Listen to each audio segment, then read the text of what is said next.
The day my father threw me out, it was raining.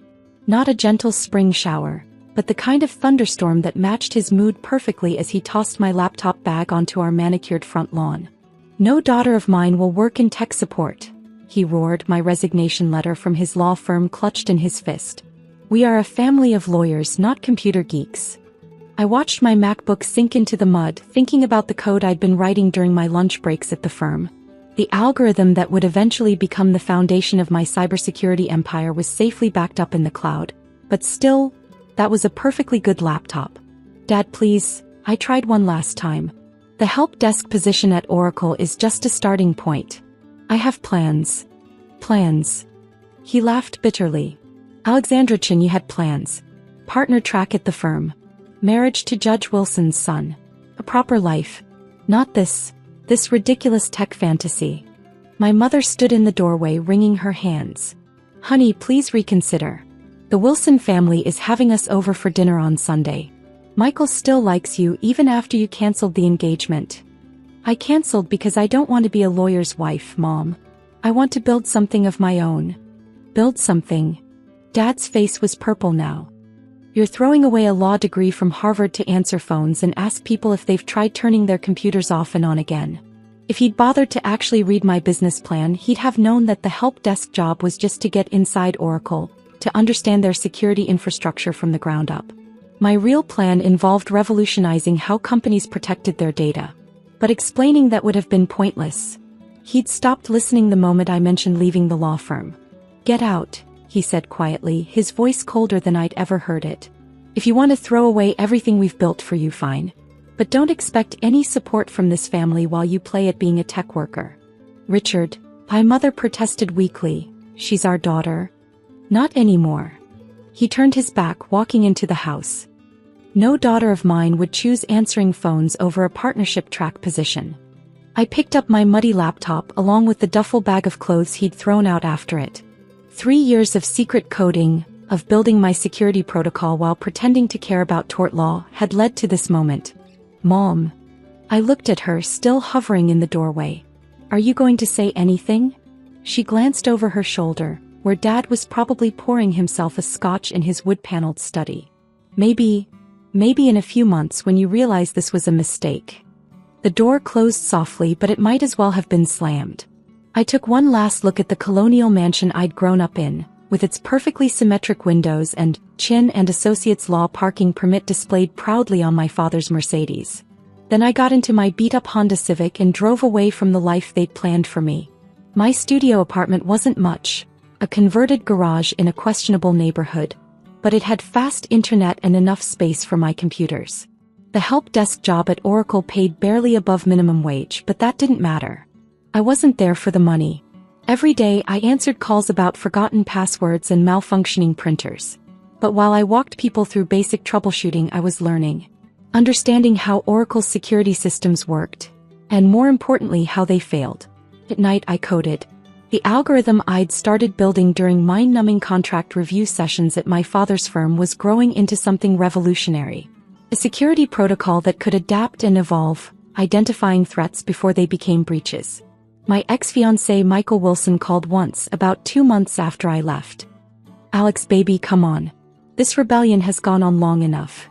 Daddy says your father will take you back at the firm. We can still have the wedding we planned."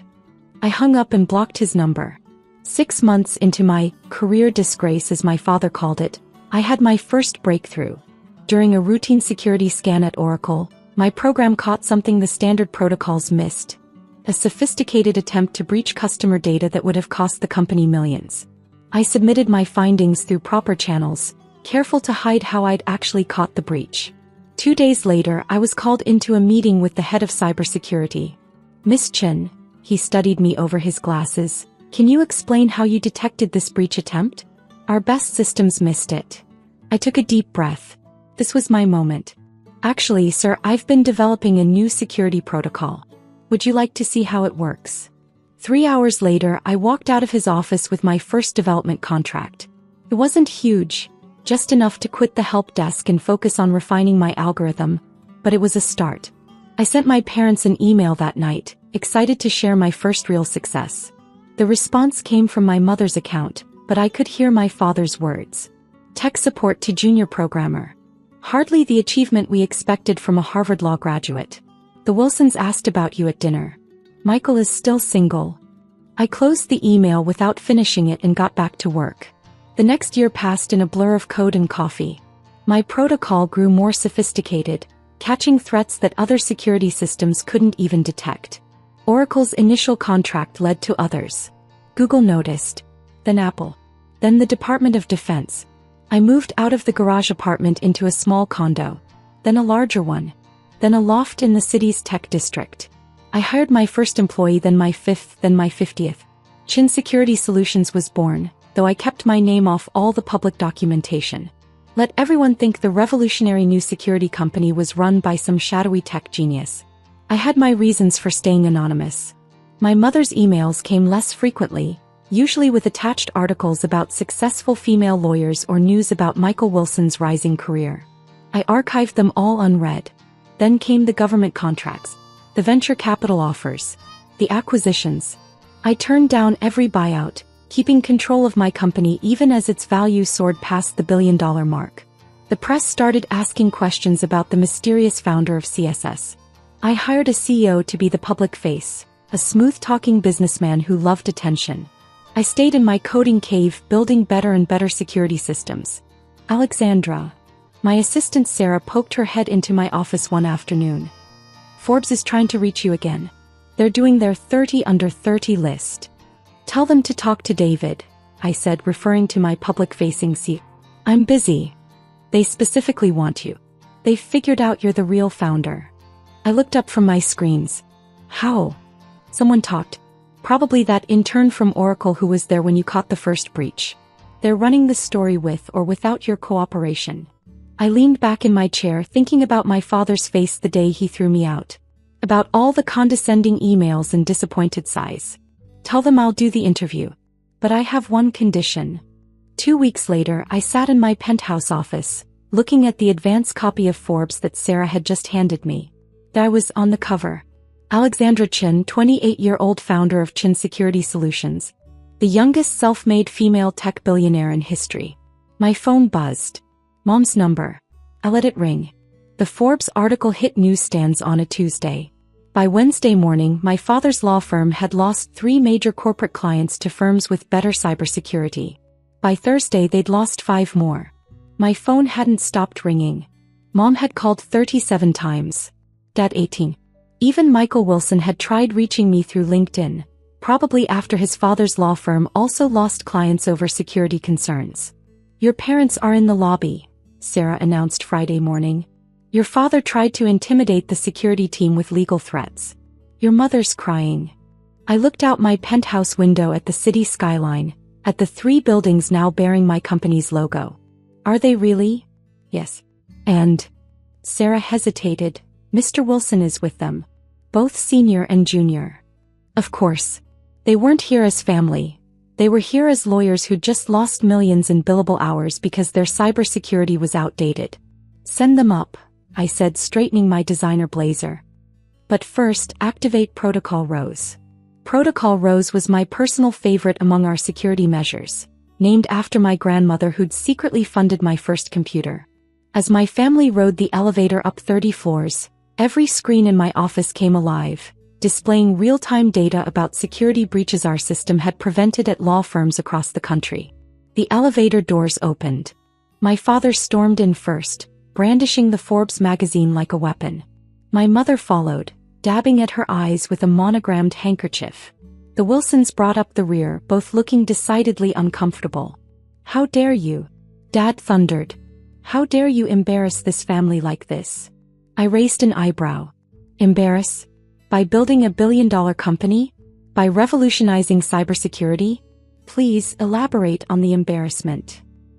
You lied to us. Mom burst out. All those years pretending to be just a tech support worker. I never lied. You just never asked. Too busy sending me articles about female lawyers and Michael's career achievements to actually take an interest in what I was building. Michael stepped forward, attempting his old charming smile. Alex, baby, let's be reasonable. Maybe we can work something out. A merger of interests. That's why you're really here, isn't it? I gestured to the screens surrounding us. Your firms are losing clients because your security is outdated. You want preferential treatment. Now see here, Judge Wilson started, but I cut him off. Chin Security Solutions has a very clear policy about client acquisition. All firms must undergo our standard security audit. No exceptions. I smiled coldly. Even for family. We are not just any potential clients, my father snapped. We are your family. You owe us. I owe you. I stood up slowly. Let's talk about what I owe you, Dad. Should we start with the day you threw me out? Or maybe when you told the entire country club I was having a mental breakdown. Or perhaps when you tried to have me declared incompetent to prevent me from accessing my trust fund. He flushed. That was for your own good. You were throwing away a real career for this. I pressed a button on my desk. The screens shifted to display our company's current stock price and market valuation. This? You mean my company that's worth more than every law firm in this city combined? The security system that protects 80% of Fortune 500 companies? The technology that just won a $2 billion government contract? My mother sank into a chair, still clutching her handkerchief. But why didn't you tell us? We're your parents. Really? Because I distinctly remember Dad saying I wasn't his daughter anymore. That no daughter of his would work in tech support. That was 3 years ago, she pleaded. We were worried about you. No, you were worried about appearances. About what the country club would think. About the cancelled engagement to the judge's son. Not about me. Michael tried again. Alex, we can put all that behind us. Maybe over dinner. I pressed another button. A contract appeared on the main screen. This is our standard security audit agreement. If your firms want to work with us, you'll need to sign it. Our fee is $50,000 per audit. Non-negotiable. $50,000? Judge Wilson sputtered. That's outrageous. Actually, it's a bargain. Ask the clients you've been losing. I sat back down. Sarah will email you the paperwork. Standard processing time is 6 to 8 weeks. Weeks. My father's face was purple again. We're losing clients now. Should have thought about that before dismissing cybersecurity as beneath your dignity. Now, if you'll excuse me, I have a board meeting. Alexandra Grace Chin. My mother stood up, trying her stern voice. We are not finished here. Actually, we are. I nodded to the security team waiting by the elevator. These gentlemen will show you out. When, Dad? That parking spot at your firm with the Chin and Associates permit? You might want to update it. The name's worth a lot more in tech than it ever was in law. After they were gone, Sarah brought me a coffee. Your mother left this. She handed me an old photo. She pulled it out but didn't have the courage to give it to you. It was a picture of me at 12, sitting at my first computer. A gift from Grandma Rose. Dad had hated it, said computers would rot my brain. But Grandma had seen something else. Keep going, Alexandra, she'd whispered, slipping me books on coding. Some people build empires with laws. You'll build yours with bytes. I propped the photo on my desk next to the Forbes magazine. From one, my 12-year-old self grinned with coding dreams. From the other, my current self stared back with billion-dollar reality. The next few weeks brought more attempts at reconciliation. Mom sent daily emails, moving from guilt to bargaining to outright bribery. Dad's law firm formally applied for our security audit, paying the full fee. The Wilsons sent an expensive peace offering, a sports car I donated to charity. I focused on work instead of family drama. We launched a new security protocol, expanded into artificial intelligence, acquired 2 promising startups. My net worth doubled, then tripled. Then came the day I'd been secretly dreading, Grandma Rose's birthday. The first since she'd passed away. I visited her grave, placing roses and a copy of the Forbes article. You were right, Grandma, I whispered. I built something bigger than they could imagine. She'd be so proud. I turned to find my mother standing there, looking older and more uncertain than I'd ever seen her. The roses were her idea, Mom said softly. That first computer. I was against it, but she insisted. Said you had a spark she recognized. Why are you here, Mom? Because I was wrong. We were all wrong. She pulled out another old photo, me and Grandma Rose working on that first computer together. She left this for you in her will, along with a letter I was supposed to give you when you succeeded. I kept it thinking you never would. Not in computers. The letter was in Grandma's familiar handwriting. Hi, dearest Alexandra. If you're reading this, you've proven them all wrong. I knew you would. Some people look at computers and see machines. You looked at them and saw possibilities. Your father builds his empire on precedent and procedure. You'll build yours on innovation and imagination.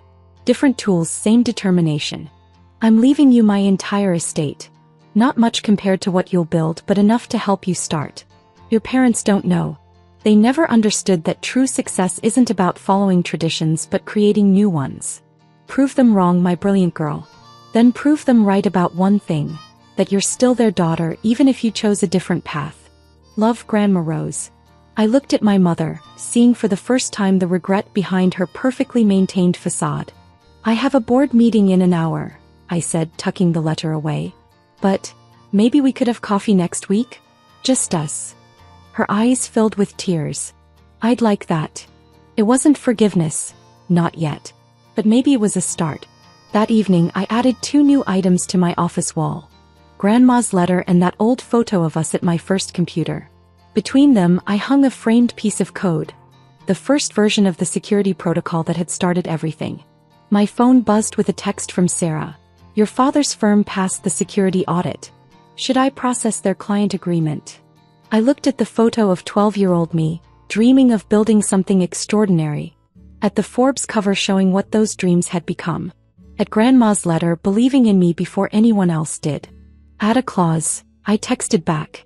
They have to update that parking permit first. Chin Security Solutions has a nice ring to it. Sometimes success isn't just about proving them wrong. Sometimes it's about proving yourself right. And sometimes, just sometimes, it's about finding a way back home. Even if you have to build a billion-dollar road to get there.